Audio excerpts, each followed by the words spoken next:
कवितेचं नाव आहे कडक उपवास. आज मोठी एकादशी, ठरवलेले मी मनाशी, घेऊन हाती जप माळ, बसायचे पूर्ण उपाशी. रिकाम्या पोटी होते पित्त, केली भगर थोडीशीच, पचायला पण हलकी, शीतांमध्ये जणू हवाच. भगरीसोबत कढी आली, अनासायास चवदार, तिला काय हो मोजायचे, केवढी ती पाणीदार.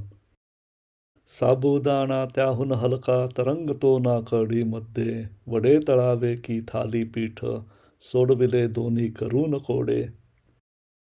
शास्त्रानुसार गोड हवेच म्हणून रताळ्याचे काप, रताळी काढली म्हणून आला साजूक तूप घालून किस. नाही पान सुपारी आज, मुखशुद्धी कशी करावी, घेतली तोंडात घालायाला एक डाव भरून काकवी.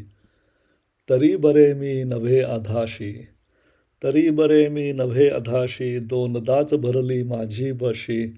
नक्कीच करणार मी परंतु कडक उपवास पुढल्या वर्षी, कडक उपवास पुढल्या वर्षी.